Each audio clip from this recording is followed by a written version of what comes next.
tranquila, reflexiva, que te da oportunidad de conocer mucha gente, que te forma intelectualmente también, ¿no? Sí, el obligarte a leer es eso, porque por allá Claro. es la costumbre que uno a veces pierde. Sí, es lindo, conoces un montón de gente, tenés un montón de contactos, Sí. sabés que sí o sí en algún pueblo o en alguna ciudad siempre va a tener algún teléfono que si te pasa algo o querés ver a alguien, tenés una referencia. Hay un medio local que tiene alguna relación. Sí, sí. ¿Y pasaste por las distintas secciones del diario? No, yo estuve muchos años en corrección, Sí. hasta que un día después de unas vacaciones, me acuerdo que llegué al diario y me dijeron, acá te vas a sentar. Faltaba uno. Sí, exacto, acá te vas a sentar. Y me pasaron a redacción y arranqué con lo que es cubrir la parte de sociales, que es lo que vengo haciendo desde hace ya un montón de años, que hago sociales, pero también hago otro tipo de cosas, o sea, si cuadra hacer alguna nota de otra cosa, Claro, yo la hago. Lo que pasa es que la parte de sociales antes estaba muy relacionada con los acontecimientos, los cumpleaños de necrológica, ese tipo de cosas. No había tanta entrevista como hay ahora, que vos estás generando, le das al diario un poco un sabor mucho más especial. Lo que pasa es que fueron cambiando los tiempos, también hay otra cosa. Bueno, vos lo conocés, el hecho de que se generen espectáculos, ya te da la posibilidad de contactarte con artistas. Sí. El que tengas eventos desde el punto de vista teatrales ya te da la posibilidad de contactarte con productores, Sí. Entonces, eso te da... Las redes sociales también te ayudan mucho. Yo me acuerdo de un gran amigo que tengo, que estuvo en La Voz del Pueblo, Jara Molino, que hacía sociales. Bueno, en época en la que era muy difícil pensar en hacer cosas de orden nacional, porque no te lo permitían las comunicaciones o ese tipo de cosas, ¿no? Bueno, Oscar es un personaje dentro de lo que era el diario. Sí. Primero porque fue uno de los tipos que yo vi más ordenados para trabajar. Sí. Una persona que llegaba a la 1, yo en esa época había días que entraba a la 1 de la tarde y otras a las 3 de la tarde. Oscar estaba a la 1 de la tarde y a las 8 de la noche decía hasta mañana y tenía todo listo. Eran otros tiempos, pero también él buscaba la forma. Había muchos colaboradores del diario, había gente que escribía para el diario, sí. Cosas que hacían notas. El caso, por ejemplo, suponete, Liche Kramer tuvo una columna que lo hacía. Sí, claro. Sí, colaboradores externos. Claro, colaboradores externos y gente, por ejemplo, que era idónea en eso, o músicos que hacían críticas o gente que le gustaba el teatro y hacía críticas de arte. Eso estaba muy bueno y eso lo ayudaba a Imonino para poder hacer todo ese trabajo. Claro. Dentro de las entrevistas que has hecho, ¿me recordás algunas más especialmente por el tipo de personaje que tuviste que reportear, por alguna anécdota? Y hay cosas que son muy particulares. Por allá, qué sé yo, uno siempre tiene algunas cosas que te pegan más o que te das cuenta. Por ejemplo, bueno, yo ahora hace unos días estuve en Buenos Aires y lo volví a hacer una nota a Juan Sasturain. Sí. Un tipo que es tremendamente entrañable, pero bueno, me pasó que yo había visto los programas de él que hacía por televisión sobre libros y todo ese tipo de cosas y dije, y un día me entero que que vivía en Reta, porque Sasturain vive en Reta, la familia vive en Reta y él está generalmente 6 meses acá y 6 meses en Buenos Aires, o a veces ha estado todo el año acá. Entonces digo, ¿cómo? Lo tengo acá a 60 kilómetros y bueno, hago el contacto a través de la chica Mónica Vie, que es la bibliotecaria de Reta, me consigue el teléfono de él, le llamo por teléfono, le pregunto, le digo, mirá, soy del diario La Voz del Pueblo de Tres Arroyos. Me dice, cuando vos quieras. Claro, para él La Voz del Pueblo de Tres Arroyos ya era una cosa familiar porque el diario de la región, ¿no? Aparte él es nacido Sabía en Chávez. De qué se trataba. Claro, es cierto. Es cierto, él nació en Chávez. Aparte, viste, un poco lo que él me dice, yo jugaba contra Huracán, él jugó al fútbol en Dorrego.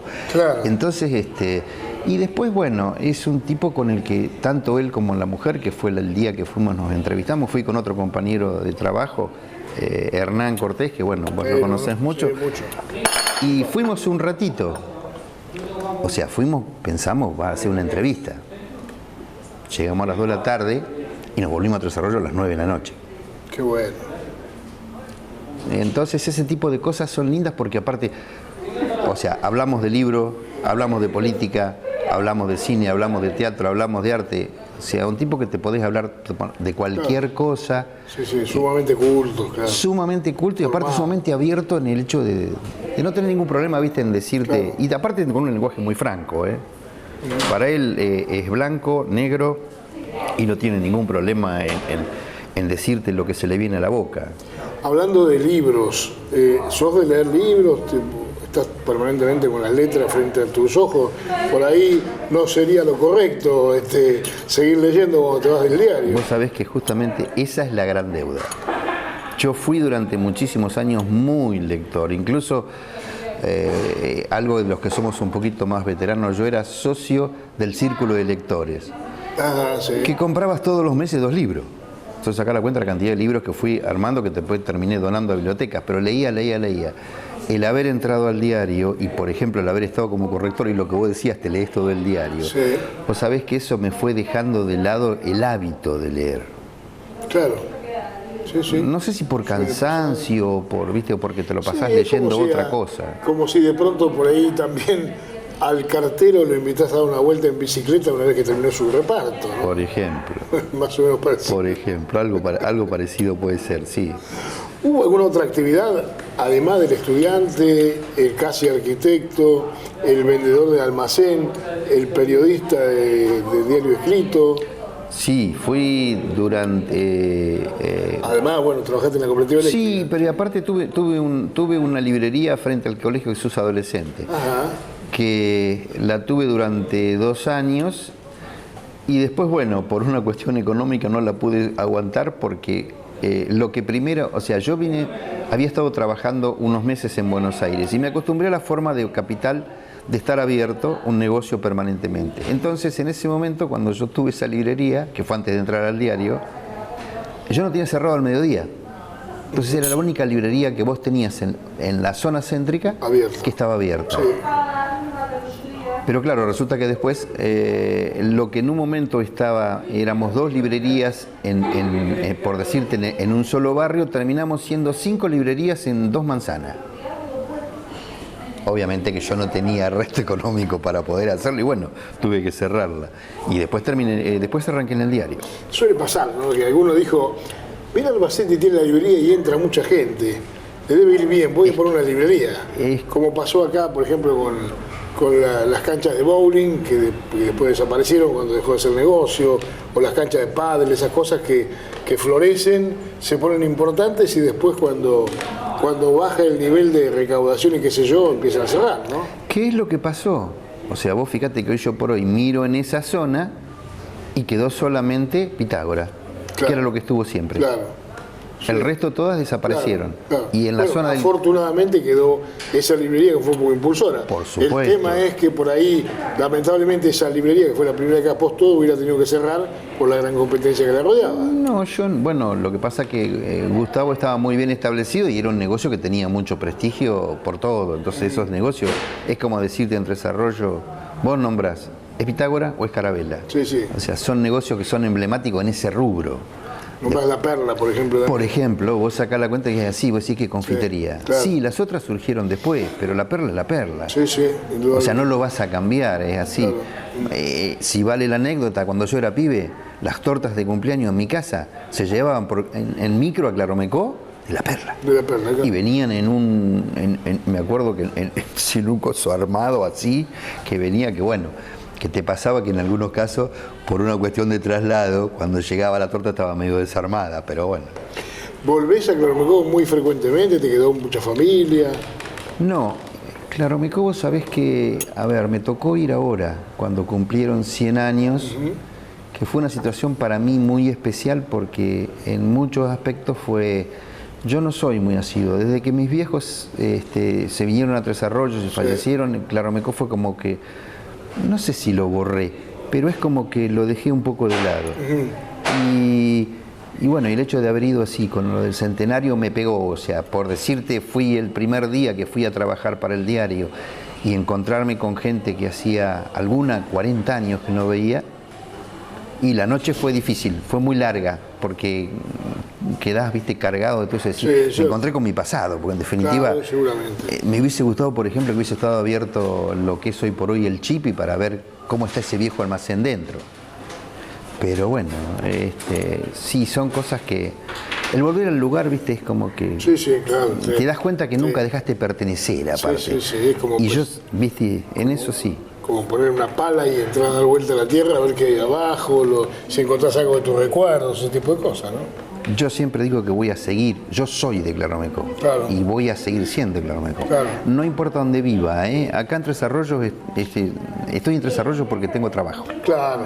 Pero yo sigo siendo de Claromeco. Por más que, viste, que no pueda ir o que no vaya muy seguido, no, lo siento como que el lugar. ¿Imaginás, por ejemplo, terminar con tu vida dentro de muchos años, si Dios quiere, con esta profesión, escribiendo? ¿Qué otra cosa te hubiera gustado hacer? ¿O qué otra cosa haces fuera de tu espacio de trabajo, como hobby, como actividad? Me gusta pintar, como todas cosas, o sea, a ver, me gusta pintar, he hecho algunas cosas, he armado modelos de barcos, pero no de los que vienen de plástico, sino comprar los planos. Es un poco también acordarme de que en algún momento estaba delineando cosas y entonces te dedicas a hacer ese tipo de hobby o manualidades. Sabés que mirá cómo son las cosas, ¿no? Había un periodista en La Voz del Pueblo que se llamaba Medina, que trabajaba en el banco también, que armaba barcos hermosísimos. Él fue el que me enseñó. Yo fui a su casa, yo fui a su casa muchísimas veces. Salud. Yo fui a su casa muchísimas veces, era algo hermosísimo. Fue el tipo que me enseñó, o sea, y el que me dio todos los tips de algunas cosas de cómo hacerlas. El que me dijo el primer lugar, mirá, si vos querés armar un barco, tal casa y tal casa en Buenos Aires, venden los planos. Sí. ¿Y pudiste terminar algunos? Sí. ¿Algunos modelos? Sí, algunos modelos. ¿Los tenés? Sí. Ajá. Sí, en eso sí, porque hay cosas que vos las conservás. Después, qué sé yo, no sé, me dediqué a pintar. Bueno, tengo un colega que sabe mucho más que yo, que es Hernán, que él siempre se dedicó a esto. Él me enseñó un poco cómo mezclar los colores. Yo simplemente soy un ensuciador de papel.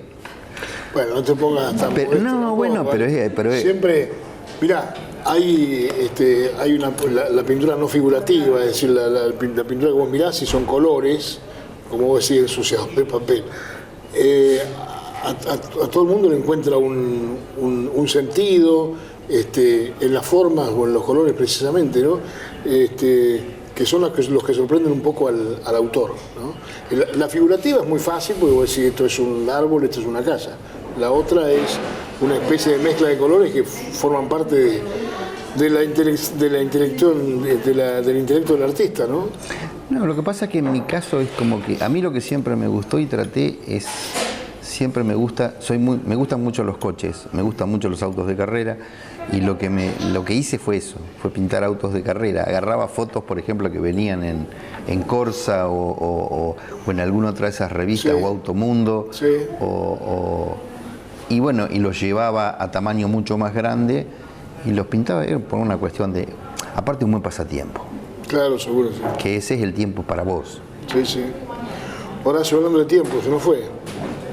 Para mí fue muy grato entrevistarte y permitir que mucha gente que te aprecia y mucha gente que no te conoce sepa un poco más de tu vida. Sos un hombre muy solidario en tu profesión y yo sé que los artistas muchas veces te reconocen esa apertura para darles un poco de una pantalla o una multiplicación a su mensaje, ¿no? Eso es muy, muy, muy grato. Así que te agradezco mucho todo eso. No, gracias a vos, la verdad que bueno, nosotros estamos para eso. Cuando vos haces periodismo justamente es eso, más en el lugar que estamos. Es cierto, o sea, tenés que brindarle oportunidades porque la puerta abierta siempre la tenés que tener. Y eso es lo más importante. Hasta cada momento, muchas gracias. Gracias a vos. Horacio Arbacetti, periodista, 23 años en La Voz del Pueblo y un poco el servicio a la comunidad a través de una página que se lee mucho y que refleja mucho de lo que pasa culturalmente en nuestra ciudad. Desde La Perla, desde este lugar centenario con la cámara de Ariel Wolfram, nos despedimos para que ustedes vean en la semana las repeticiones en Celta Televisión y luego quedará alojado este programa en nuestro canal de YouTube Séptima Noche. Muchas gracias, hasta el próximo encuentro.